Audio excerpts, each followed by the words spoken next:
Hello everyone, welcome to my channel exam finder. आज हम लोग CNT SPT एक्ट से संबंधित महत्वपूर्ण प्रश्न को करेंगे जो एग्ज़ाम की दृष्टिकोण से VVI है। क्वेश्चन नंबर फर्स्ट, इन भूमि कानूनों के कालानुक्रमिक क्रम में व्यवस्थित करें। पहले कौन सा लागू हुआ है उस अनुसार से हम लोग ABCD करके लागू करेंगे। CNT अधिनियम, SPT अधिनियम, विल्किंसन नियम और BSLR नियम। तो सबसे पहले लागू हुआ है सी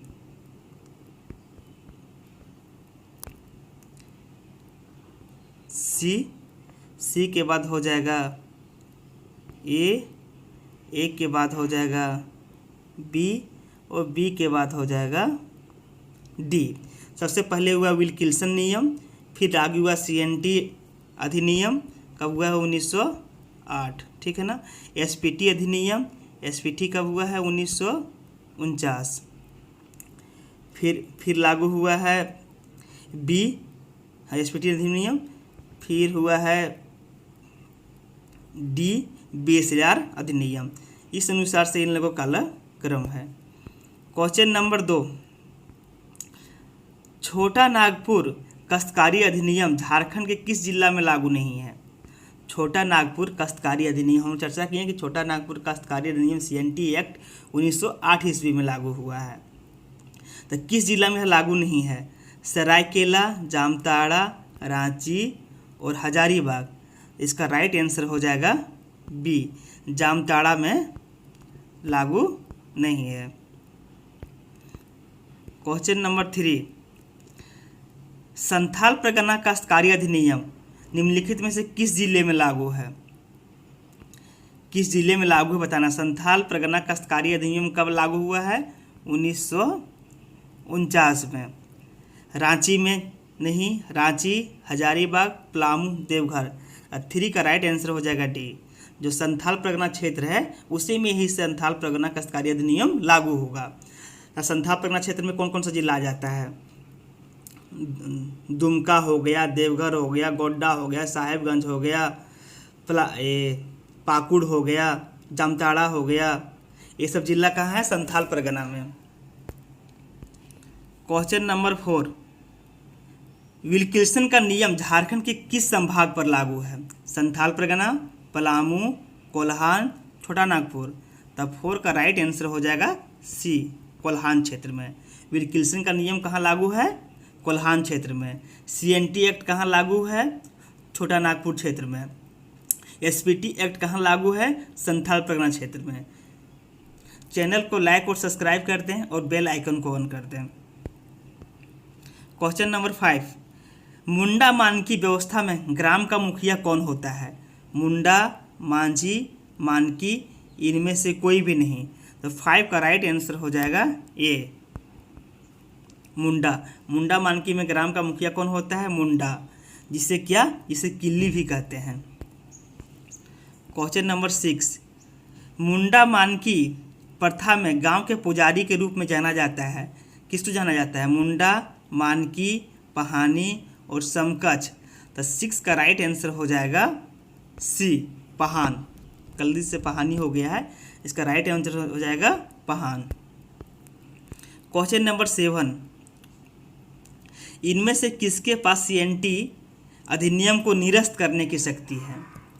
कौन है जो CNT एक्ट को निरस्त कर सकता है? तो राज्य विधानसभा, संसद, उच्च न्यायालय के मुख्य न्यायाधीश, मुख्यमंत्री। तो 7 का राइट आंसर हो जाएगा बी, संसद।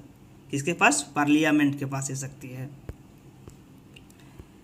क्वेश्चन नंबर 8, CNT अधिनियम के प्रावधान के अनुसार भूमि अधिकारों का हस्तांतरण के बीच संभव है? केवल अनुसूचित जनजाति को अनुसूचित जनजाति के सदस्यों के बीच, केवल अनुसूचित जाति के सदस्यों के बीच, केवल OBC से OBC सदस्यों के बीच, ऊपर के सभी। तो इसका क्वेश्चन नंबर 8 का राइट आंसर हो जाएगा डी, उपरोक्त से सभी। क्वेश्चन नंबर 9, CNT अधिनियम के प्रावधान के अनुसार भूमि अधिकारों का हस्तांतरण केवल किसके अनुमति से संभव है? CNT एक्ट अधिनियम के प्रावधान के अनुसार भूमि अधिकारों का हस्तांतरण किसकी अनुमति संभव है? उच्च न्यायालय के मुख्य न्यायाधीश, उपायुक्त, बीडीओ, एसडीओ। तो 9 का राइट आंसर हो जाएगा बी, उपायुक्त। हम लोग डीसी के संज्ञान से ही कर सकते हैं। क्वेश्चन नंबर 10, सीएनटी अधिनियम के प्रावधान के अनुसार जनजातीय समुदाय के सदस्य से गैर आदिवासी समुदाय के सदस्य को भूमि का हस्तांतरण की अनुमति है। तो केवल कृषि उद्देश्य के लिए, केवल औद्योगिक उद्देश्य के लिए, केवल आवासीय उद्योग के लिए, डी दोनों के लिए। तो इसका राइट आंसर हो जाएगा डी, दोनों के लिए। क्वेश्चन नंबर 11, सीएनटी अधिनियम के प्रावधान के अनुसार धोखाधड़ी खरीद के खिलाफ भूमि को बहाल करने की शक्ति किसके पास है? उपायुक्त, राज्यपाल, उच्च न्यायालय, एसडीओ। तो 11 का राइट आंसर हो जाएगा ए, उपायुक्त के पास है। क्वेश्चन नंबर 12, एसपीटी अधिनियम के प्रावधान के अनुसार भूमि पट्टे पर दी जाती है। एसपीटी मतलब संथाल परगना काश्तकारी अधिनियम। तो एसपीटी अधिनियम के प्रावधान के अनुसार भूमि पट्टे पर दी जा सकती है अधिकतम 3 वर्ष के लिए, अधिकतम 5 वर्ष के लिए, अधिकतम 6 वर्ष के लिए और अधिकतम 1 वर्ष के लिए। तो 12 का राइट आंसर हो जाएगा सी, अधिकतम 6 वर्ष के लिए पट्टे पर दे सकते हैं। क्वेश्चन नंबर 13, किस भूमि सुधार अधिनियम ने जमींदारी व्यवस्था को समाप्त कर दिया? सीएनटी अधिनियम, एसपीटी अधिनियम, बीएसएलआर अधिनियम और विल्किंसन अधिनियम। 13 का राइट आंसर हो जाएगा सी, बीएसएलआर अधिनियम। क्वेश्चन नंबर 14, विल्किंसन के नियम के अनुसार किस प्रणाली को कर दिया गया है? जमींदारी व्यवस्था को, मानकी मुंडा प्रणाली को, पंचायती राज व्यवस्था को, और इनमें से कोई नहीं। तब 14 का राइट आंसर हो जाएगा बी, मानकी मुंडा प्रणाली को। 14 का बी, मुंडा मानकी प्रणाली को। क्वेश्चन नंबर 15, एसपीटी अधिनियम लागू होता है। एसपीटी अधिनियम कहाँ लागू होता है? पूरा झारखंड राज्य में, केवल कोल्हान भाग में, छोटा नागपुर और संथाल परगना दोनों में, और केवल संथाल परगना में। तब 15 का राइट आंसर हो जाएगा डी, केवल संथाल परगना में। एसपीटी एक्ट संथाल परगना काश्तकारी अधिनियम केवल संथाल परगना में लागू होता है, और सीएनटी एक्ट छोटा नागपुर काश्तकारी अधिनियम केवल छोटा नागपुर क्षेत्र में होता है। ये चीज़ हम लोग इसको दोनों को याद रखेंगे, कहीं कन्फ्यूजन नहीं है। क्वेश्चन नंबर 16, मुंडाओं की भूमि को कहा जाता है? मुंडाओं की भूमि को क्या कहा जाता है? खुदकुट्टी भूमि, भुइंहरी भूमि, कोढ़र भूमि।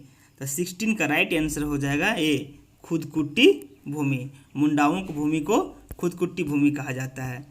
क्वेश्चन 17, उरांवों की भूमि को कहा जाता है? कोढ़र भूमि, खुदकुट्टी भूमि, भुइंहरी भूमि, इनमें से सभी। तो 17 का राइट आंसर हो जाएगा सी, भुइंहरी भूमि। उरांवों की भूमि को भुइंहरी भूमि कहा जाता है। क्वेश्चन नंबर 18, सदानों के भूमि को कहा जाता है? भुइंहरी भूमि, कोड़कर भूमि, परती भूमि और खुदकुट्टी भूमि। तो 18 का राइट आंसर हो जाएगा बी, सदानों की भूमि को कहा जाता है कोड़कर भूमि। चैनल को लाइक और सब्सक्राइब कर दें और बेल आइकन को ऑन कर दें।